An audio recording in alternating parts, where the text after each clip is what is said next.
So good morning guys. तो चलिए start करते हैं 16 दिसंबर के इंपॉर्टेंट करंट अफेयर्स को।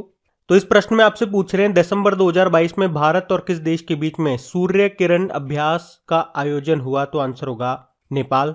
ये है सूर्य किरण एक्सरसाइज जो अभी भारत और नेपाल के बीच में हुआ। याद रखना ये इसका 16वां संस्करण है। कब से कब तक? 16 से लेके 29 दिसंबर 2022 तक। और अगर बात करें कहां पे, तो नेपाल में आर्मी बैटल स्कूल साल झंडी नेपाल में ये हुआ। अभी हमने पढ़ा था, आपको याद होगा, काजिंद एक्सरसाइज जो कि भारत और कजाकिस्तान के बीच में हुआ। कहां पे? उमरोई मेघालय में। अभी हरिमो शक्ति एक्सरसाइज ये भारत और मलेशिया के बीच में हुआ था, मलेशिया में। मलेशिया के साथ हमने उदार शक्ति नाम का एक्सरसाइज भी किया था। अभी ऑस्ट्रेलिया के साथ में हमने ऑस्ट्रा हिंद नाम का एक्सरसाइज किया। अमेरिका के साथ में अभी संगम नाम का एक्सरसाइज हमने किया था गोवा में। और अमेरिका के साथ हमने युद्ध अभ्यास नाम का एक्सरसाइज भी किया उत्तराखंड के औली में। अमेरिका के साथ वज्र प्रहार नाम का एक्सरसाइज भी किया था हिमाचल प्रदेश के बकलो में। और हिमाचल प्रदेश के बकलो में तो हमने खंजर एक्सरसाइज भी किया था किर्गिस्तान के साथ में। और अभी वियतनाम के साथ विनबेक्स नाम का एक्सरसाइज किया था हरियाणा में। और सिम्बेक्स नाम का एक्सरसाइज हमने सिंगापुर के साथ में किया था विशाखापत्तनम में। अभी गरुड़ नाम का एक्सरसाइज किसके साथ किया? फ्रांस के साथ में किया, राजस्थान में। और गरुड़ शक्ति नाम का एक्सरसाइज हमने किया इंडोनेशिया के साथ में। और जो मालाबार एक्सरसाइज है इसका आयोजन अभी नवंबर में हुआ था जापान में। मालाबार में क्वाड देश पार्टिसिपेट करते हैं। क्वाड में 4 देश हैं, भारत, जापान, ऑस्ट्रेलिया और अमेरिका। बाकी बात नेपाल की है तो ये रहा मैप में नेपाल। कैपिटल इसकी काठमांडू है। और काठमांडू में किसका हेडक्वार्टर मिलेगा आपको? सार्क का हेडक्वार्टर मिलेगा। करेंसी है नेपाली रुपया। प्रेसिडेंट कौन है? विद्या देवी भंडारी। और प्रधानमंत्री कौन है? शेर बहादुर देउबा। अच्छा, नेपाल में माउंट एवरेस्ट को किस नाम से जानते हैं? सागरमाथा। और आपको याद रखना है कि भारत की यूपीआई सिस्टम को अपनाने वाला पहला देश नेपाल ही है। अभी 20वां इंटरनेशनल माउंटेन फिल्म फेस्टिवल का आयोजन ये काठमांडू में हुआ था, जिसका थीम क्या है? Sustainable summits. और इस फिल्म फेस्टिवल में एक भारतीय हिंदी फिल्म दिखाई गई थी, उसका नाम है आईना। और नेपाल की एक ट्रांसजेंडर कार्यकर्ता है भूमिका श्रेष्ठ। इन्हें अभी international women of courage award मिला था। तो ये पॉइंट्स याद रखना। बढ़ते हैं आगे। फिर बताइए, अभी हाल ही में किस देश के द्वारा दुनिया में पहली बार नाभिकीय संलयन यानी कि न्यूक्लियर फ्यूजन तकनीक के द्वारा सूर्य के समान शुद्ध ऊर्जा का उत्पादन किया गया? तो आंसर होगा अमेरिका। तो अमेरिका के कैलिफोर्निया में जो लॉरेंस लिवरमोर नेशनल लेबोरेटरी है, वहां पर वैज्ञानिकों ने नाभिकीय संलयन यानी कि न्यूक्लियर फ्यूजन के जरिए सूर्य के समान शुद्ध ऊर्जा यानी कि कार्बन फ्री एनर्जी का उत्पादन किया है। अच्छा, न्यूक्लियर फ्यूजन मतलब क्या होता है? जहां पे 2 परमाणु मिलकर के एक बन जाते हैं, फ्यूज हो जाते हैं। और ऐसा होने से भारी मात्रा में एनर्जी निकलती है। आपको याद होगा, अगर नहीं है तो आपको बता दूं कि सूर्य में जो ऊर्जा का स्रोत है वो यही है, न्यूक्लियर फ्यूजन, नाभिकीय संलयन। वहां पे क्या होता है? 2 हाइड्रोजन एटम यानी कि 2 हाइड्रोजन परमाणु मिलकर के एक हीलियम परमाणु बनाते हैं। और इस प्रोसेस में बहुत सारी एनर्जी निकलती है। और ये प्रश्न भी कई बार एग्जाम में रिपीट होता है कि सूर्य में ऊर्जा का स्रोत क्या है? तो आंसर होगा न्यूक्लियर फ्यूजन, नाभिकीय संलयन। और इसी तरह से एक प्रश्न पूछा जाता है कि न्यूक्लियर प्लांट्स में ऊर्जा का स्रोत क्या है? तो न्यूक्लियर फिजन है, नाभिकीय विखंडन है। विखंडन यानी कि टूटना, फिजन मतलब बिखरना। वहां पे एक एटम 2 में या 2 से ज्यादा में टूटता है। और जब ऐसा होता है तो वहां पे भी एनर्जी निकलती है। अब आप पूछोगे, जब फ्यूजन हो रहा है और जब फिजन हो रहा है, यानी कि जब संलयन हो रहा है या विखंडन हो रहा है, दोनों में एनर्जी निकल रही है, तो फिर दोनों में फर्क क्या है? या फिर प्रश्न आपके मन में यह आ सकता है कि दोनों में सबसे अच्छा कौन सा है? तो आंसर होगा न्यूक्लियर फ्यूजन अच्छा है। क्यों? क्योंकि फ्यूजन में ऊर्जा के साथ साथ रेडिएशन भी निकलती है और वो हानिकारक है। जैसे कि आपको पता है न्यूक्लियर बॉम्ब गिरा था तो वहां पे न्यूक्लियर रेडिएशन से ज्यादा नुकसान हुआ था। लेकिन न्यूक्लियर फ्यूजन की बात करेंगे, नाभिकीय संलयन की बात करेंगे, तो ऊर्जा भी ज्यादा निकलती है और रेडिएशन का खतरा भी नहीं होता। तो अभी इसी तकनीक के द्वारा सूर्य के समान शुद्ध ऊर्जा का उत्पादन किया है अमेरिका ने। यह आपको याद रखना है। आप मुझे बता सकते हो किस देश ने आर्टिफिशियल सन बनाया था? तो सबको पता है चाइना ने बनाया था। बाकी बात अमेरिका की है तो इसके प्रेसिडेंट कौन है? जो बाइडेन है, 46 नंबर के हैं ये। और यहाँ पे भारतीय मूल की जो कमला हैरिस है वो अमेरिका की पहली महिला अश्वेत उपराष्ट्रपति हैं, वो 49 नंबर की हैं। कैपिटल वॉशिंगटन डीसी है और इसकी संसद का नाम कांग्रेस है। अच्छा, ये वॉशिंगटन डीसी किस नदी के किनारे स्थित है? पोटोमेक नदी के किनारे। वैसे अमेरिका के साथ कौन कौन सी एक्सरसाइज करते हैं? मालाबार एक्सरसाइज हमने किया जिसमें क्वाड देश होते हैं, वज्र प्रहार हमने किया, युद्ध अभ्यास करते हैं, टाइगर ट्रैम्प करते हैं, कोप इंडिया नाम की एक्सरसाइज करते हैं और इस बार संगम नाम का एक्सरसाइज भी हमने किया अमेरिका के साथ में। ये सब है। अच्छा, ये बताओ अमेरिकी सिक्के पर दिखाई देने वाली पहली अश्वेत महिला का नाम क्या है? आंसर होगा माया एंजेलो। और अमेरिकी सुप्रीम कोर्ट में पहली अश्वेत महिला जज कौन बनी? केतांजी ब्राउन जैक्सन। और एक प्रश्न और है करंट अफेयर्स का कि किस भारतीय मूल के व्यक्ति को अभी अमेरिकी presidential life time achievement award से सम्मानित किया गया? यह अमेरिका का सर्वोच्च सम्मान है। तो आंसर होगा कृष्णा वविलाला को। उसके अलावा प्रोफेसर रामधर सिंह का नाम याद रखना। अमेरिका में हेरिटेज वॉल ऑफ फेम में शामिल होने वाले पहले भारतीय मनोवैज्ञानिक ये बने। और 2026 में फीफा वर्ल्ड कप ये 3 देशों में होगा, अमेरिका, मैक्सिको, अभी 2022 वाला ये कतर दोहा में हुआ। तो ये पॉइंट्स आप याद रखना। बढ़ते हैं आगे। चलिए फिर बताइए, अभी टेनिस प्रीमियर लीग 2022 के चौथे संस्करण का चैंपियन कौन सी टीम बनी है? तो आंसर होगा हैदराबाद स्ट्राइकर्स। तो ये है टेनिस प्रीमियर लीग। जैसे आप जानते हो कबड्डी को प्रमोट करने के लिए प्रो कबड्डी लीग होता है, क्रिकेट के लिए इंडियन प्रीमियर लीग होता है, उसी प्रकार से टेनिस को बढ़ावा देने के लिए टेनिस प्रीमियर लीग होता है, जिसका 2022 में ये चौथा संस्करण आयोजित हुआ। कहाँ पे हुआ अगर बात करें तो ये पुणे महाराष्ट्र में हुआ और इसे जीत लिया है हैदराबाद स्ट्राइकर्स ने। किसे हरा करके? मुंबई लियोन आर्मी को हरा करके। और हैदराबाद स्ट्राइकर्स ने लगातार दूसरी बार ये टेनिस प्रीमियर लीग का खिताब जीता है। अच्छा, जैसे अभी हमने बात की इंडियन प्रीमियर लीग की, तो 2022 में ये इसका 15वां एडिशन था जो कि भारत में हुआ था। उसको गुजरात टाइटंस ने जीता था जिसके कप्तान हार्दिक पांड्या हैं। और गुजरात टाइटंस ने किसे हराया था? राजस्थान रॉयल को। इस बार के आईपीएल में टोटल 10 टीमें शामिल हुई थी, 2 नई बनी थी। कौन कौन सी? गुजरात और लखनऊ। और याद रखना 2 तरह की कैप की बात करते हैं। एक तो पर्पल कैप, ये मिलती है जो सबसे ज़्यादा विकेट लेते हैं, वो मिली थी यजुवेंद्र चहल को। और एक ऑरेंज कैप होती है जो सबसे ज़्यादा रन बनाते हैं उनको मिलती है, वो मिली थी जॉश बटलर को। बाकी प्रो कबड्डी लीग 2022 में ये इसका 8वां संस्करण था जिसको दबंग दिल्ली ने जीता था पटना पायरेट्स को हरा करके। और टेनिस से आपको याद आएगा बिली जीन किंग कप, जिसका पहले नाम फेड कप हुआ करता था। ये महिलाओं का टेनिस टूर्नामेंट है, अब इसे बिली जीन किंग कप के नाम से जाना जाता है। अभी ये स्कॉटलैंड के ग्लासगो में हुआ था जिसको स्विट्जरलैंड ने जीत लिया है ऑस्ट्रेलिया को हरा करके।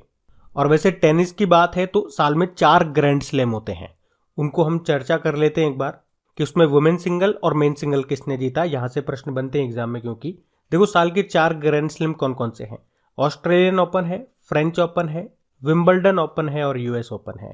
तो ऑस्ट्रेलियन ओपन की बात करें तो उसमें मेन सिंगल टाइटल जीता है राफेल नडाल ने, वो स्पेन के टेनिस प्लेयर हैं। वुमेन सिंगल टाइटल जीता है एशले बार्टी ने, वो ऑस्ट्रेलिया की प्लेयर हैं, लेकिन अभी उन्होंने संन्यास ले लिया। बाकी फ्रेंच ओपन जिसे रोलैंड गैरोस भी कहते हैं, इसमें men single title Rafael Nadal ने ही जीता। राफेल नडाल को याद रखना किंग ऑफ क्ले कोर्ट कहा जाता है। और इसमें वुमेन सिंगल जीता है ईगा स्विटेक ने, ये पोलैंड की प्लेयर हैं। फिर हुआ था विंबलडन ओपन, इसमें मेन सिंगल नोवाक जोकोविच ने जीता, वो सर्बिया के टेनिस प्लेयर हैं। और वुमेन सिंगल जीता है एलिना रिबाकिना ने, वो कजाकिस्तान की हैं और कजाकिस्तान की पहली प्लेयर है वो इस तरह का ये ग्रैंड स्लैम जीतने वाली, तो उनका नाम ज़्यादा इंपॉर्टेंट रहेगा। उसके बाद लास्ट हुआ था यूएस ओपन, इसमें मेन सिंगल टाइटल का खिताब जीता था कार्लोस अल्काराज ने, ये स्पेन के हैं। और वुमेन सिंगल ईगा स्विटेक ने जीता, वो पोलैंड की है। यहाँ से स्टैटिक प्रश्न ये भी पूछ लिया जाता है कि कौन सा ग्रैंड स्लैम किस कोर्ट पे खेला जाता है। तो ऑस्ट्रेलियन ओपन ये आपका होता है हार्ड कोर्ट पे और यूएस ओपन भी होता है हार्ड कोर्ट पे, जबकि फ्रेंच ओपन क्ले कोर्ट पे होता है, विंबलडन ओपन आपका ग्रास कोर्ट पे होता है, ये भी ध्यान रखना। हम बढ़ते हैं आगे। चलिए फिर बताइए, दिसंबर 2022 में इंटरनेशनल लेबर ऑर्गेनाइजेशन की एशिया प्रशांत क्षेत्रीय बैठक कहाँ हुई? तो आंसर होगा सिंगापुर में। तो याद रखना भी हाल ही में अंतर्राष्ट्रीय श्रम संगठन यानी कि इंटरनेशनल लेबर ऑर्गेनाइजेशन की 17वीं एशिया प्रशांत क्षेत्रीय बैठक का आयोजन ये सिंगापुर में किया गया। कौन से नंबर की है? 17 नंबर की है। इंटरनेशनल लेबर ऑर्गेनाइजेशन स्थापना होती है 1909 में और हेडक्वार्टर जेनेवा स्विट्जरलैंड में है। अच्छा, इसे नोबेल शांति पुरस्कार कब मिला था ये भी याद रखना, 1969 में। और अभी इसके नए प्रमुख कौन बन गए? गिलबर्ट होंगबो बन गए। ये टोंगो देश के पूर्व प्रधानमंत्री है और कह सकते हैं उस पद पर आने वाले पहले अफ्रीकी है। और वैसे अंतर्राष्ट्रीय श्रमिक दिवस कब मनाया जाता है? 1 मई को मनाया जाता है, इंटरनेशनल लेबर डे। जबकि world day against child labour यानी कि बाल श्रम के खिलाफ विश्व दिवस ये 12 जून को मनाते हैं। अब इसका आयोजन हुआ सिंगापुर में। आपको याद है भी सिंगापुर के साथ हमने अग्नि वॉरियर नाम का एक्सरसाइज किया था महाराष्ट्र में। सिम्बेक्स नाम का एक्सरसाइज भी हमने किया था सिंगापुर के साथ विशाखापत्तनम में। हम सिंगापुर के साथ सिटमैक्स नाम का एक्सरसाइज भी करते हैं जिसमें सिंगापुर भी होता है, भारत भी होता है और थाईलैंड भी होता है। और अभी आपको याद हो तो ग्लोबल एविएशन सेफ्टी रैंकिंग 2022 आई थी, उसमें सिंगापुर टॉप पे रहा था, भारत उसमें 48 नंबर पे था। और अभी जो फाइनेंशियल एक्शन टास्क फोर्स के प्रेसिडेंट बने ना टी राजा कुमार, वो सिंगापुर से हैं। अच्छा, इसी तरह से आपको याद होगा अभी नाटो शिखर सम्मेलन का आयोजन हुआ था मैड्रिड स्पेन में। अभी नवंबर 2022 में अंतर्राष्ट्रीय टेलीमेडिसिन सम्मेलन का आयोजन हुआ था कोच्चि में। 13वां फिक्की वैश्विक कौशल शिखर सम्मेलन 2022 का आयोजन ये नई दिल्ली में हुआ था। पहला होम्योपैथी अंतर्राष्ट्रीय स्वास्थ्य शिखर सम्मेलन का आयोजन ये दुबई में हुआ। और अभी दिसंबर में अंतर्राष्ट्रीय पैकमैक एशिया सम्मेलन का आयोजन ये मुंबई में हुआ। 2022 में जो क्वाड समिट हुई थी, जो कि इसकी चौथी बैठक थी, वो टोक्यो में हुई थी। अगले साल 5वीं बैठक होगी ऑस्ट्रेलिया में। और अभी इंटरपोल की 2022 में जो 90वीं महासभा बैठक हुई थी, कहाँ पे हुई थी? वो भारत में नई दिल्ली में हुई थी। वैसे इंटरपोल का हेडक्वार्टर मिलेगा आपको लियोन फ्रांस में। और याद रखना अगले साल 2023 में जो उसकी 91 नंबर की बैठक होगी वो ऑस्ट्रिया की कैपिटल वियना में होगी। ऑस्ट्रिया वही जहाँ पे ओपेक का हेडक्वार्टर है। और वियना किस नदी के किनारे स्थित है? डैन्यूब नदी के किनारे। ये ध्यान रखना। बढ़ते आगे। अच्छा बताइए, अभी हाल ही में 7वें भारत जल प्रभाव शिखर सम्मेलन का उद्घाटन किसने किया? तो आंसर होगा गजेंद्र सिंह शेखावत। तो भारत जल प्रभाव शिखर सम्मेलन 2022 ये इसका 7वां एडिशन था जो कि नई दिल्ली में हुआ। इसका उद्घाटन हमारे जल शक्ति मंत्री हैं गजेंद्र सिंह शेखावत, उन्होंने किया। यहाँ पे जल संरक्षण पर बात की गई। और ये कैसे होगा?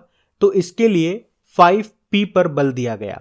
5P का मतलब क्या हो गया? यहाँ पे पहले P का मतलब हो गया पीपल, यानी कि लोग साथ देंगे तो जल संरक्षण हो पाएगा। दूसरे P का मतलब हो गया पॉलिसी, सरकार इसके लिए अच्छी पॉलिसी बनाएंगी तो ऐसा हो पाएगा। और तीसरे P का मतलब हो गया प्रोग्राम, और मतलब हो गया इस नीति के अनुसार ही प्रोग्राम चलाएंगी तो ऐसा हो पाएगा। फिर चौथे P का मतलब हो गया प्रोजेक्ट, अलग अलग अच्छे प्रोजेक्ट लेकर के आए सरकार। और फिर 5वें P का मतलब हो गया प्लान, एक सही प्लान के साथ काम करें। और जल की बात है तो आपको याद आएगा जल जीवन मिशन, ये लॉन्च हुआ था 2019 में, जिसका उद्देश्य है 2024 तक हर घर नल कनेक्शन करना। वैसे हर घर जल वाला पहला राज्य बना था गोवा, और हर घर जल वाला पहला प्रमाणित राज्य भी आपका गोवा है। जबकि मध्य प्रदेश का बुरहानपुर ये देश का पहला हर घर जल प्रमाणित जिला बना था। अच्छा बताओ, भारत का पहला स्वच्छ सुजल प्रदेश कौन सा बना?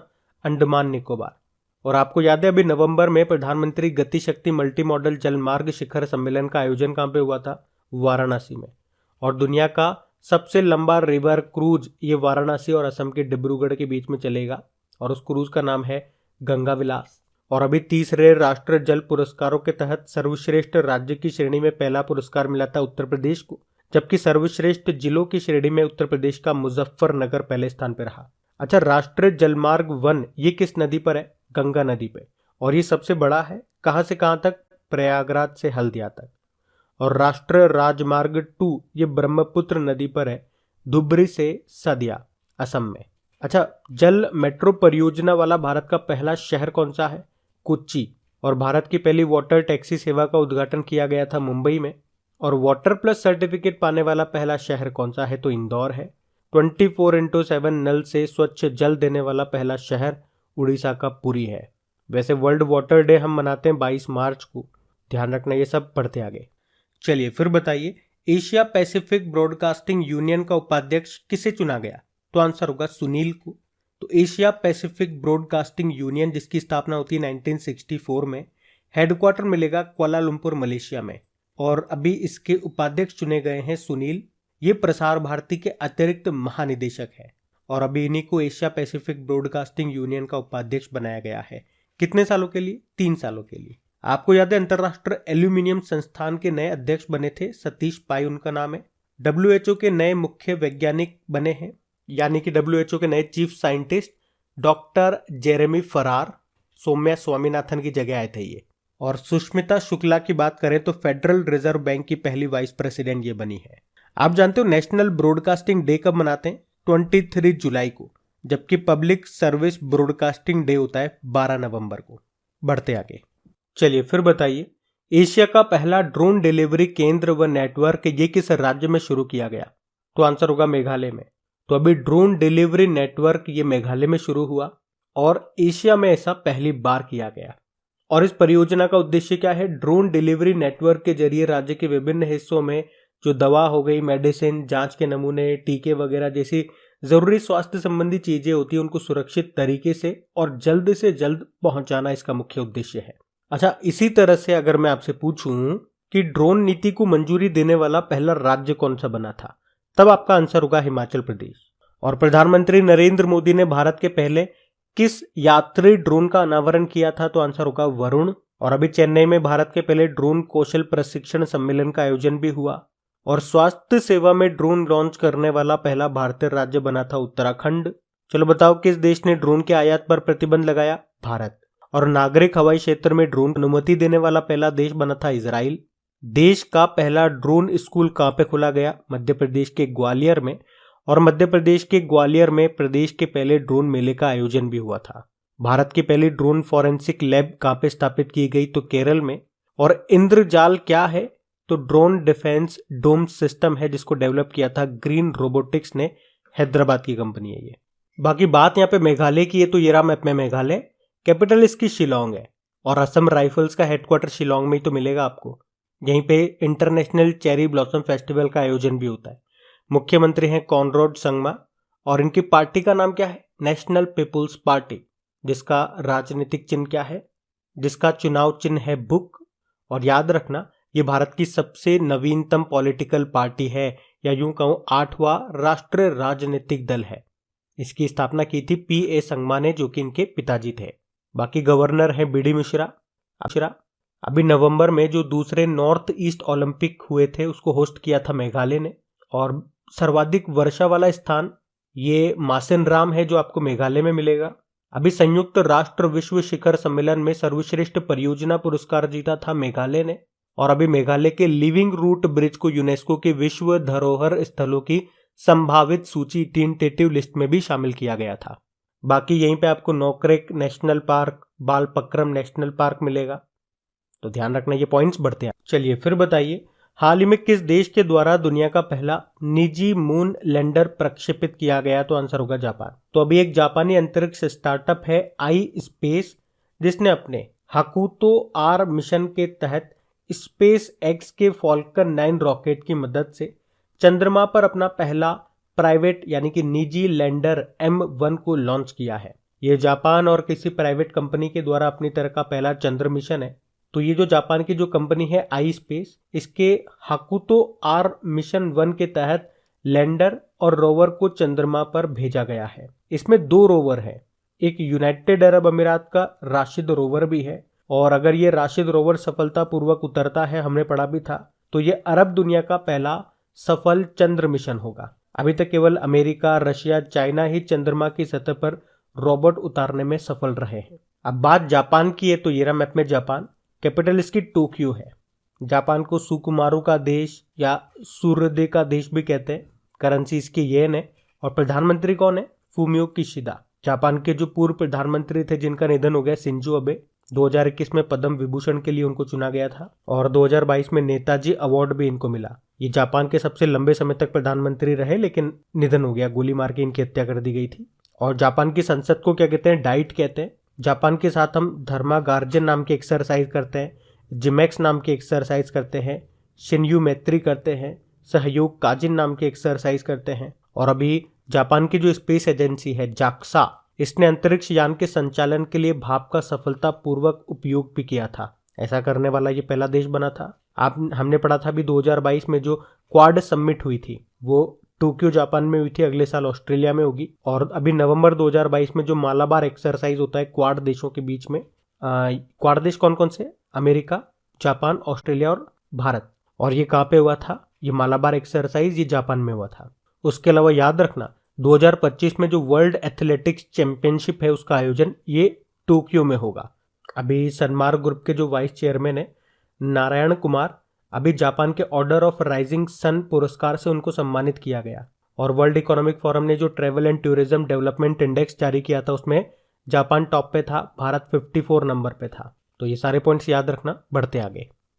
अच्छा फिर बताओ, एशिया रग्बी सेवन्स टूर्नामेंट के अंडर 18 वर्ग में भारतीय महिला टीम ने कौन सा पदक जीता? तो आंसर होगा रजत पदक, सिल्वर मेडल।